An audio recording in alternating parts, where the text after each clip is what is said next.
That had even jaded New Yorkers scratching their heads. A mysterious, silver, shiny object or object. Egan described Gacy as rational, premeditated, and evil, who killed his victims like the nation. 900 people killed, including hundreds of children, and a U.S. congressman at the order of a Area religious 51 leader. was actually started as a joke, but now officials are growing worried that people will start to follow through. Yeah, it was almost exactly 5 years ago. I shall call him Mini-Me.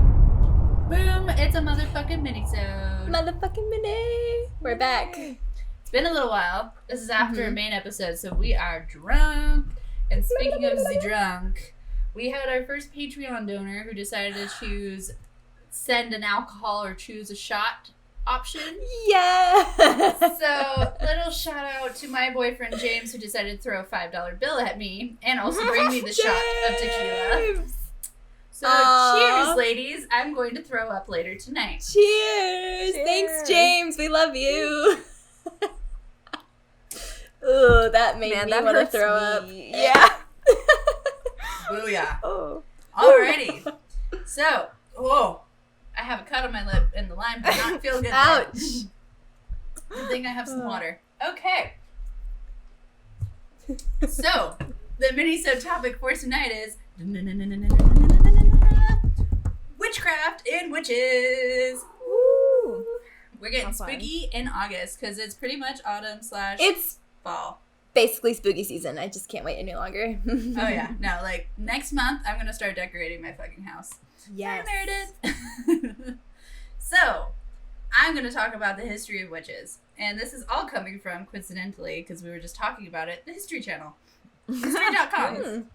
So, as we all know, in just kind of like Dorothy and the Land of Oz and a bunch of other different renderings in it, that witches, like Hocus Pocus, when witches are typically in a negative light. Well, there's some reason to it, but also just a lot of paranoia behind it. And let's get into that. So, the origin of witches. Early witches were people who practiced witchcraft, using magic spells and calling upon spirits for help or to bring about change. Most witches were thought to be pagans doing the devil's work. Many, however, were simply natural healers or so-called, quote, wise women. And you can't have that in the early whenever. God forbid. Yeah, God forbid a woman is wise. Oh, What? jeez. Witch. You have to have She's a powers to be wise and a woman. So-called wise woman whose choice of profession was just misunderstood. It's unclear exactly when witches came on the historical scene, but one of the earliest records of a witch is in the Bible, in the book of Samuel, thought to be written between 931 BC and 721 BC. It tells the story of when King Saul sought the witch of Endor to summon the dead prophet Samuel's spirit to help him defeat the Philistine army. Probably said that wrong. I don't give a fuck. The witch roused Samuel, who then prophesied the death of Saul and his sons. The next day, according to the Bible, Saul's sons died in battle and Saul committed suicide. Other Old Testament verses condemned witches, such as the oft-cited Exodus 22:18, which says, quote, "Thou shalt not suffer a witch to live," end quote. Additional biblical passages caution against divination, chanting, or using witches to contact the dead. Witch hysteria really took hold in Europe during the mid-1400s, when many accused witches confessed, often under torture or to a variety of wicked behaviors. We're good. Within a century, witch hunts were common, and most of the accused were executed by burning at the stake or hanging. Single women, widows, and other women on the margins of society were especially targeted. Between the years 1500 and 1660, up to 80,000 suspected witches were put to death in Europe. Around 80% of them were women thought to be in cahoots with the devil and filled with lust. Can't have lustful feelings, ladies. I'm a fucking witch. Anyway, Germany. Yes.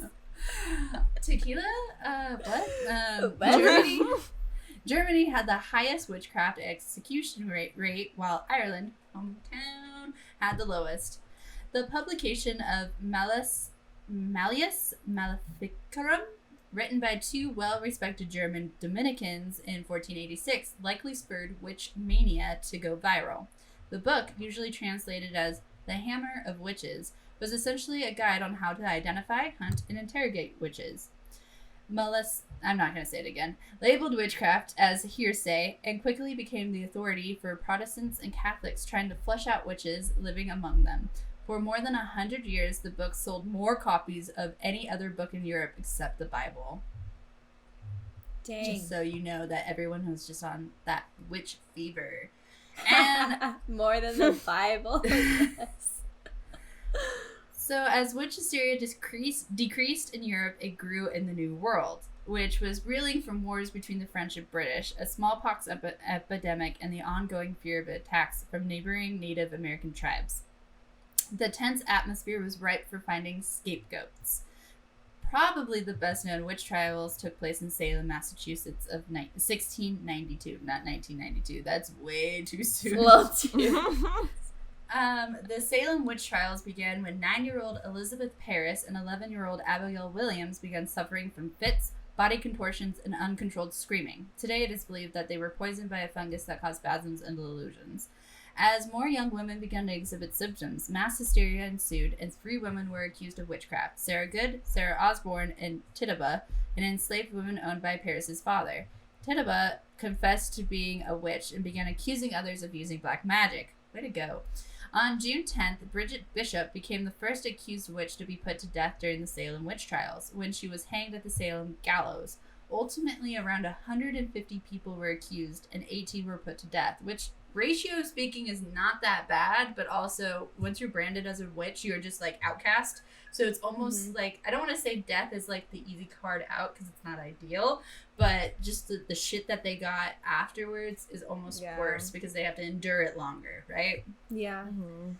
Women weren't the only victims of the Salem witch trials, by the way. 6 men were also convicted and executed. Ooh, 6 men. That's... And this website goes more into the witch trials, but I'm just gonna bypass that because we kind of learned about that in history. I don't know. I think I did, or at least I read about it a lot. So, the next title of this article is "Are Witches Real?" Fuck yeah. One of the most famous witches in Virginia's history is Grace Sherwood, whose neighbors allege she killed their pigs and hexed their cotton. Other accusations followed, and Sherwood was brought to trial in 1706. The court decided to use a controversial water test to determine her guilt or innocence, almost like Dorothy. Anyway, Sherwood's arms and legs were bound, and she was thrown in a body of water, not like Dorothy anymore. It was thought if she sank, she was innocent. If she floated, she was guilty. Sherwood didn't sink and was convicted of being a witch. She wasn't killed, but put in prison for about 8 years. That's so lame, because it's like, if you can swim. Yeah, what the... Like, and if she sinks, then she dies. So it's like, you got it bad either way. That's a lose-lose. And it's not like she was anchored down to anything, because yes, she was tied up, but bodies do float. So, like, naturally, she would have still risen up unless they anchored her down, which would have just been a double negative anyway. But at least, like, she was only put in jail for 8 years, and then I'm assuming lived a long and healthy life after that, because that is the end of the article.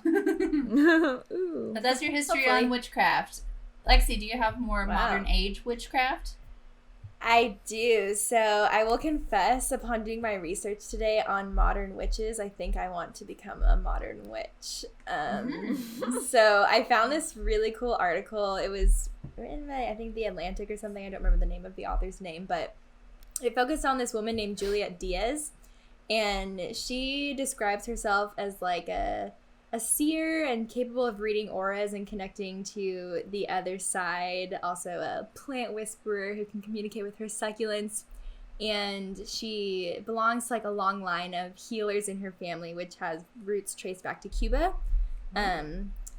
Yeah, and she also claims to be a professional witch. So she is the author of the best-selling book called Witchery, Embrace the Witch Within, which I may or may not have ordered to read. Love it. So she's 38 years old, and she explains that growing up, her family's spell work felt very like taboo. But over the years, especially in recent times, witchcraft has it was viewed as, you know, as Taylor was saying, like a suspicion and somewhat hostile, and now it's sort of transitioned into like a mainstream phenomenon, which is really interesting. So in 2014, the Pew Research Center reported that the U.S. adult population of like pagans and Wiccans was about 730,000, which is kind of on par of those who also like believe in a god or religion. Wow. Yeah. Like in general, or like specific to a certain religion? In the United States, or I think in specifically to like more Christianity, like one god, a monotheistic god. So Diaz explains that these days, everyone just kind of like calls themselves witches. So it's like Wiccan, pagans, and there's some other like brujas, I think is more of like the Latina version of witches. But well, it makes sense that every culture will have their own inference to what a witch is. Yeah, which is also like really cool in itself. But to Diaz, her definition of a witch is an embodiment of her truth in all of its power, which I'm like, ooh, I feel like I can get behind that sounds good. Yeah, it sounds good to me. So casting spells and assembling altars has become somewhat like trendy. You can attend a fall equinox ritual on Airbnb, and also they have like that's coming up too. I know. They have subscription witch boxes, which, by the way, came up on my Facebook as an ad. I'm like, what the fuck? They're listening to me. Always. There's one that I've like seen a lot of reviews for called Goddess Provisions. That seems pretty cool. Does look good. I'll probably end up looking it up. Guilty. Yeah. So professional witches nowadays can also be hired to do magic on your behalf. So Juliet offers, and she calls it an ancestral candle service, which is a ritual for manifesting intentions. So basically she has you like think of something, like whether it is you trying to get pregnant, or you're wanting to get married, or you're wanting like a job promotion, or you're wanting money, and she'll have you like manifest that and like meditate on it, and she'll light a candle for you, and then when your candle burns out, something's supposed to happen. Okay, well, I just bought lotto tickets, so I don't know. Hey, you should hit her up. So Juliet, this woman, she came from nothing. She grew up on like food stamps, and she was homeless for a large part of her college education. And as an adult, she would oftentimes like skip lunch to even make rent. So her candle work, she claims, sort of allowed her to manifest like an entirely new life. She now has a book deal. She's a best-selling author. She has a store where she sells different like witch things, and she also developed a stronger relationship with her husband. So in the United States, the mainstream interest in witches can be seen sort of in tandem with a rise of feminism, and also a plummeting trust of like in the establishment of ideas and the patriarchy, because fuck the patriarchy. So it's just like kind of like an empowerment of women movement. I'm like, fuck yeah.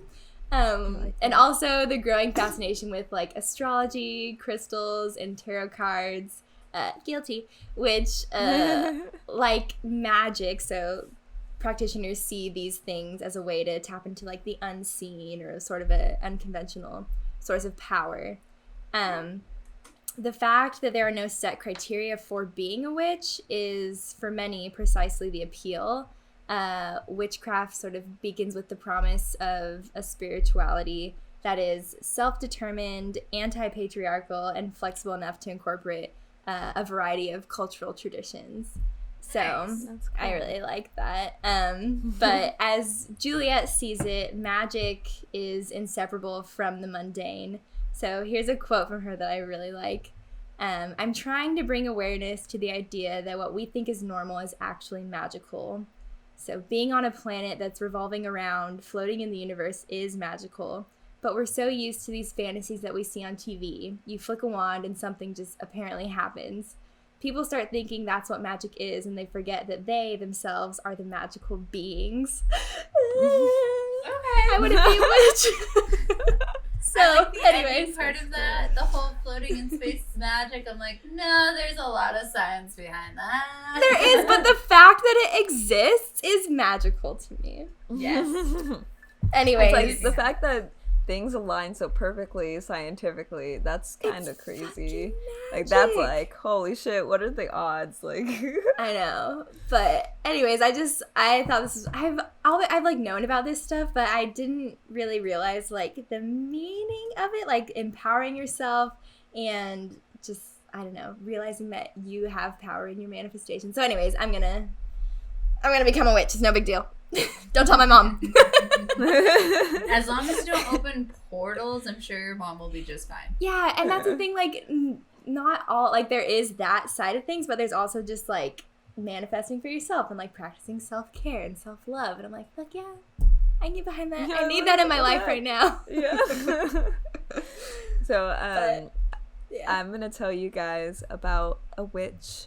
It's kind of an old school witch, but I found her story kind of to be interesting. So she is England's most famous prophetess. Her name is Mother Shipton. So she foretold the fates of several rulers within and just after her lifetime, as well as the invention of iron ships, the Great Fire of London in 1966, and the defeat of the Spanish Armada. So Mother Shipton, yeah. She was originally born Ursula Sonthiel in 1488 during the reign of Henry VII, who was the father of Henry VIII. Although little is known about her parents, legend has it she was born during a violent thunderstorm in a cave on the banks of the River Nid in Knaresborough. So I guess something that was interesting was her mother was only 15 years old and when she became pregnant with her, and the whole village, because it was a small town and back in the day everyone knew everyone, they all kind of asked the mother who the father was, and she was very reluctant to give any names. And when Ursula was born, she, I guess, didn't really look that great. Like, she looked kind of like deformed, a little weird, you know. And a lot of people started rumors that Agatha, the mother, had sex with Satan himself and gave birth to Ursula, right? Oh. So they didn't have any friends or family to support them. So Agatha actually raised Ursula in the cave on her own for 2 years before the abbot of Beverly took pity on them and a local family took Ursula in. So Agatha, after the family took her in, Agatha, the mom, she went far away and then she died some years later. Yeah, she's like, peace out, I don't need no kid, like, I'm too young for this shit. And she just left and she actually died and never saw her daughter again. That sucks. And yeah, so Ursula was a very strange child in both looks and nature. Her nose was large and crooked, her back was bent, and her legs were twisted. And apparently that was just like a witch would look like. So people teased her and taunted her, and she kind of learned she was best off on her own, so she spent most of her days around the cave where she was born. You know what that makes me think of? Have you guys ever read or seen the Broadway play Wicked? Yes. Yeah, that's I like fucking the best. love Wicked. Lexy knows I recorded myself singing all those songs. It's horrible. They will never see the light of day again. But it made me think of Alba, who was born with green skin, and she was the outcast and everything. Yeah. And she was actually a witch. Yeah.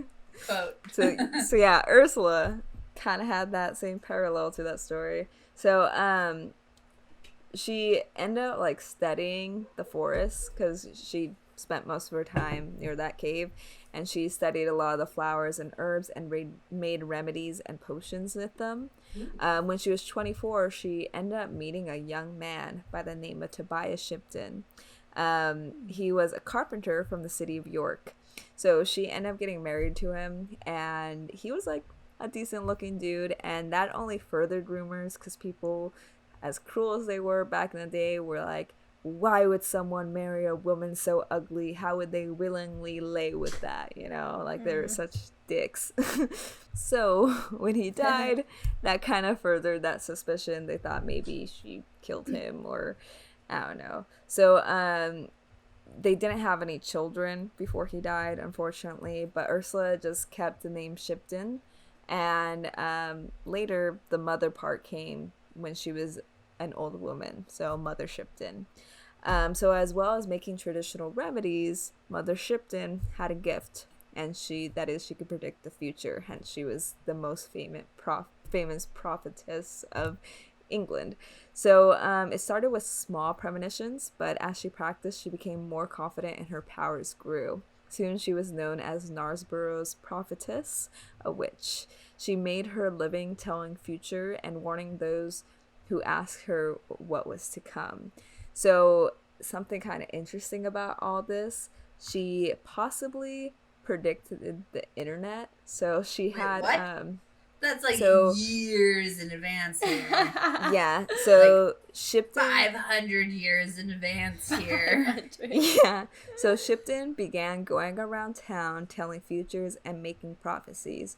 Her prediction was, around the world men's thoughts will fly as quick as a twinkle of an eye. And people think, that sounds a lot like the internet, like Twitter, man. She predicted Twitter. Maybe she's a reincarnate of the creator of Twitter. Yeah, maybe. She was like, I can tell that my future life is gonna have this. So she actually lived a long life and died at age 73 in 1561. That is fucking long for that time. Yeah. So she lived now, but like super fucking long then. Yeah. So that's pretty cool too. Unfortunately, she doesn't have a marked grave because I guess because she practiced witchcraft and did premonitions, the church refused to give her like a burial and a proper gravesite. Fucking assholes, man. Well, like, it's interesting that she wasn't reprimanded in a sense during her lifetime of this gift or power or whatever, and going about it and like predicting things, because it was during the time that I referenced earlier that everyone was burned at the stake for even being thought of as a witch. So props to her for being like, hey, I'm worthy, I am worth it, you want me around, like listen to my shit type of thing. Yeah. But that's the story of Mother Shipton, and that's what I got for you guys. Fuck yeah! I hope you're enjoying the pre-spooky to the spooky season that is upon us. And to round out warm, this episode, spooky feeling inside. Yes. And to round out this episode, Miss Angela, do you have some tarot card readings? Yes, I do. So this is extremely fitting for this episode, but for those of you who don't listen to us all the time, I actually pull a tarot card at the end of each episode. Minisode. Minisode, sorry. And episodes are oracle cards. So it's funny because we're talking about witches, and I think I'm like low-key. She's a witch. I aspire to be like Angela. Every time I have a birthday, I always wonder if that's the birthday that my powers are gonna subvert. Is this the one that they're gonna show up? Is this it? It wasn't 11 with Harry Potter. Maybe it'll be 25 or 30. Yeah, no, I'm turning 26 at the end of this month. Shit, so that's right. Maybe. I forgot you're older than us by just barely anything. All right, so take this as you will, but the card that we pulled today is the Hanged Man, and I actually really freaking love this card. So for those of you who can't see, it's a man who's hanging by his foot upside down, and I don't even need to pull out my little card for this one because of how much I love this card. She knows it. It's a lot about seeing things from a different perspective, because how he's hanging upside down, the entire world is flipped upside down. So either if you're listening to this and you're struggling with something and you just don't know what to do about it, try to take a different perspective on things, or maybe just try to take a different perspective on life in general to enjoy it more. And yeah. Fuck yeah. Enjoy life even during these trying and interesting times. These weird fucking times. Yeah, look at the bright side. Try to flip your world upside down and see it that way. Excellent.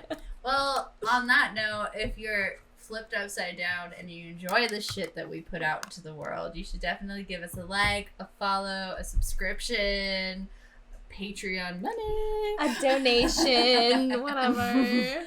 Or And- even just rewarded. kind words in our DM, or if you leave a review, we'll send, if you send a screenshot of it to whofuckittknows@gmail.com, we'll send you some motherfucking stickers, which who doesn't want a goddamn sticker for their water bottle or mini fridge or whatever else in life.